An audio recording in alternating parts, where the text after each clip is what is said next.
Hi there, welcome back to JD Answers. So if you have a dash cam and you have wires coming in your center console that you want to get rid of, or you have a dash cam but you want to stay on all the time for park mode, well, you came to the right place because we're going to be installing a Hardwire kit.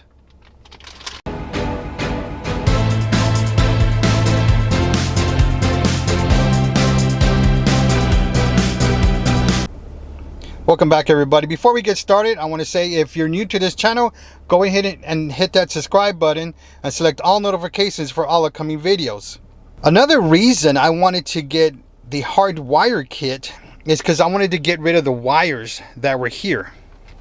One was for my cell phone and the other was for my dash cam, which is here. Now, if somebody else wanted to charge their phone, I had this dual socket here because my car only came with one power socket. There is another one in here, but that's really inconvenient to trying to open this all the time and wires coming left and right from here. So I bought this dual car power socket, and it's pretty much an eyesore. So I was able to get rid of this cord and install with one of my knockouts here from the car this part, this charging socket, and with this 1.5 foot cord to my cell phone, which eliminates this cord. And you can't even see the cord from this side of the car or the back seat. And if you want more information on this charging socket, I'll put a link in the top here for you. And another reason I wanted to get rid of the cord here is because I want my dash cam to stay on all the time for parking mode. And what this does is it will save your battery from dying while your device is plugged in. Like this port here stays on all the time. But if I was to leave it on in there, then my car battery will die. This device will stop that. After a certain droppage of volts or amps, it would turn this unit off, and that way your car battery stays on. Now the next thing is to figure out what type of fuse you have. So go to your fuse box, take one of your fuses out, and you can see which one you have. Mine's is the mini fuse, so that's the one I'll be using. Now there's all type of fuses. There's micro fuses, there's mini fuses, there's medium fuses. So you just got to figure out which one you need. The package does come with all of them that you need. Now we could go to the fuse box and start looking for the circuits that we need, because there's two types of circuits here. And the one we need to tap into is a constant circuit. A constant circuit is a fuse that stays on all the time. A cold circuit is when the car turns off, the fuse turns off. And that's the one we don't want. We want a constant fuse. But before we get started, we have to look at the legend here to see exactly which one we're going to use. You don't want to use anything with an airbag or electronic components that start the vehicle or run the vehicle. Now for mine here, I'm not going to use the airbags or electronic parts or the push button to start my vehicle. But on mine's here, which I already know, it has two circuits, two fuses for the power sockets in my car. One stays on, the other one stays off. That's one way of doing it to find out which one, or you could just go to fuse and find it and then go back to your legend to see which one you have. Now some cars don't have a legend. You have to go reference the manual, but in this car it does. So just by here, the process of elimination, I'm going to the power sockets. But I'm also going to show you how to do it using a circuit tester and a multimeter. Right now the car is off, so we want a circuit that is constant. So we're looking for one that will be on all the time. So what I'm going to do is use a circuit tester first, and then I'll show you using a multimeter. So I got my circuit tester here, and now what I'm going to do is I'm going to connect the ground into one of those bolts here that hold down the fuse box, so the fuse panel, and see if the lights up in the circuit tester. So I'm going to go with one side of the terminal, and nothing's on. I'm going to go to the other side, nothing on again. I'm just going to do one side now. No light is on. Jumping to the next one. No light is on. I'm not sure if I got it. I go to the bottom one. No light is on. Next one. No light is on. Jump to the other side. Nothing yet. Nothing yet. Again, we're looking for one that is constant power, where even the car is off, it has power. And so far, I'm not finding any of them. Whoa, here we go. We found one. It's a number 10.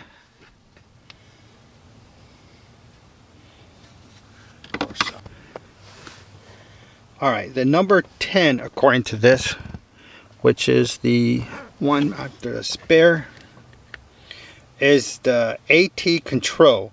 So I don't think I want to use that one. So let's keep going. Okay, now that one is the push engine start. No, it's actually the room lamp. So that one we could use. The next one after that is the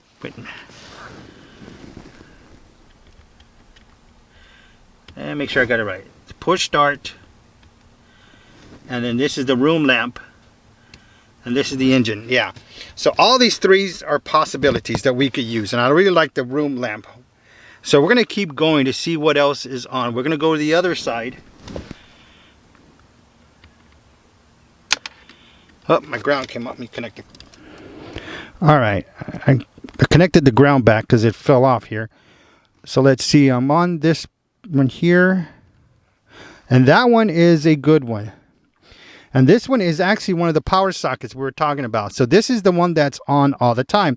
So this is another good possibility. Does not work. Not on.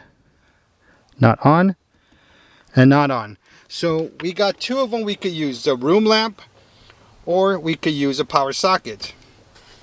But there's also some spares in there. Some empty slots.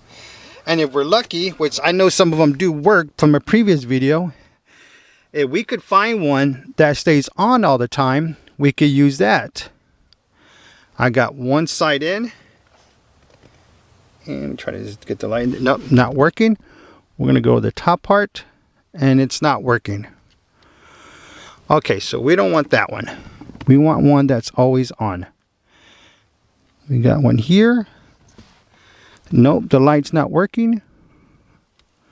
On the top, not working again. So we're going to go to the next one on top, the spare. Oh, here we go. It's on. So this spare actually works. So again, we could use the number 10 with the room lamp, or we could use the spare one, which I like to use a spare. Now the other power socket was a 20, but these are only 5 volts. So I'm going to probably use a 10 amp fuse instead of the regular 20 power socket has. Now since we're using a spare, now the power amp, the power socket we had before was a 20 amp fuse. So I'm going to use a 20 amp fuse for the spare and use the one that was provided, which is a 5 volt fuse for the Hardwire kit. With using this multimeter,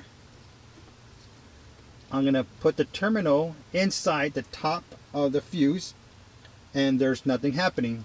Now I'm going to go to the bottom, and you can see where it turns to 12.6. 12.612 is 12.6. So the bottom is the side that has the power, not the top. It's the bottom part. So that's the part so we're going to use.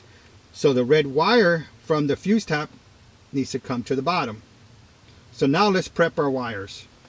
Okay, now we're ready to prep our wires. Now here, for the ground, they have this C-type terminal, which I don't really like that one.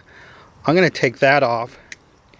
And what I'm going to do is use this terminal. So when I put the bolt in, it's going to secure it better to the frame. So I'm going to clip my wire here.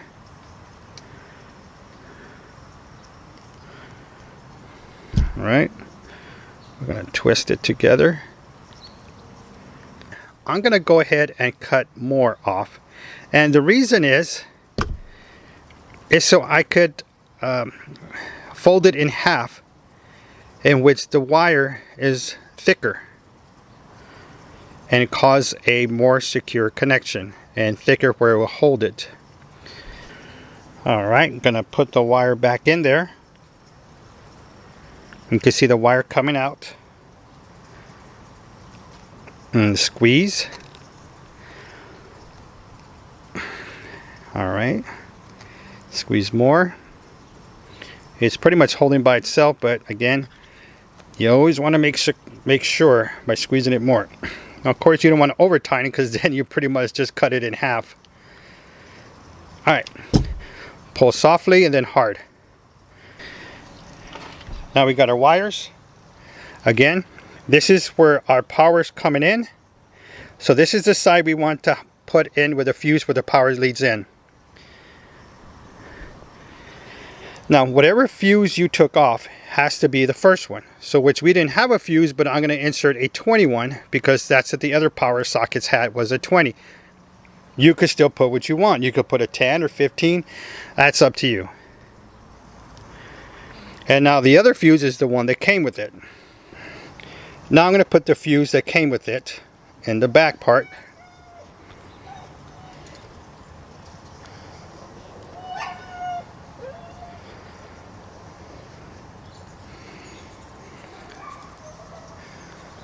Oh, I'm putting it wrong.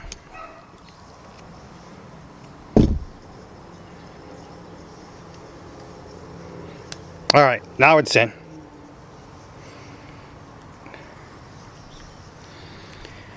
And then what we do here is simply just connect them together.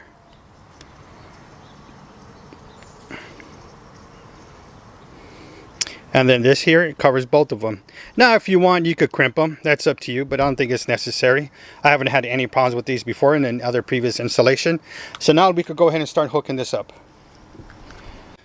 To install the Hardwire kit, from underneath the pedals, where there's always an opening, I'm just pushing it through the fuse box because I want to get to the ground.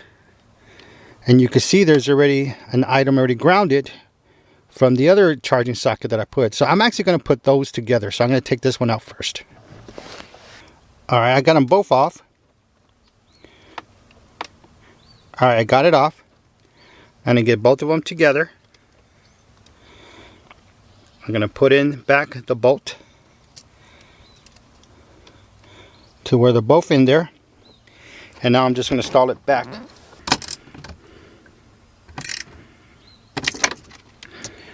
All right, they're installed. Now all we have to do is just install this fuse tap. Now remember, the bottom was the part that had the power source, which is going to be here. So that's why we're going to install it like this.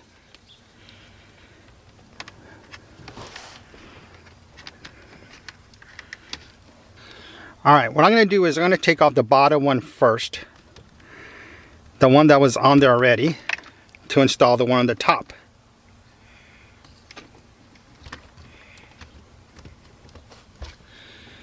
All right,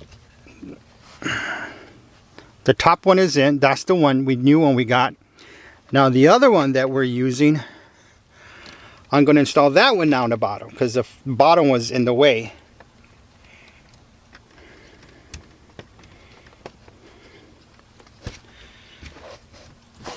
All right. They're both in there. I'm just pushing them more in, and you can see how they're both in there. By doing this, I didn't use any of this, only the fuses. So I'm not interrupting anything in there. Not that I was before, but I'm just saying it's on there. And then all the rest of the wire, all the remaining wire you're going to put is behind the carpet. You're going to stay away from the hood latch. You're going to put it behind the carpet, back here. You don't want to put it towards the pedals or the brakes. You want to put it in this spot right here. And then the portion that has the power source for your dash cam or whatever you're going to plug it for will be going up the side rails, the side of the car. In which, if you want to see installation on that, just please visit my other videos and you can see how that installation goes. But now let's see if it works. So let's go ahead and plug this in. Just another break before we leave. I wanted to show you the end result. There's no more wires here. No more to the dash cam and no more to my cell phone. They're all gone. I'm going to turn the car off. I'm going to turn off that annoying sound. And now I'm going to plug in the cord for the Hardwire kit. Let me see here. Now it should turn on its own. Oh, there it is. It is working. The Hardwire kit is working. We did it, guys. Now, at this time, if this video was helpful for you, please give me that thumbs up because I appreciate that from you. If any of these items that are listed here that if you want to purchase will be in the description down below. If you haven't subscribed yet, go ahead and hit that subscribe button and select all notifications for all upcoming videos because we got more power sockets coming in and Hardwire kits. Thank you for watching and don't forget to subscribe.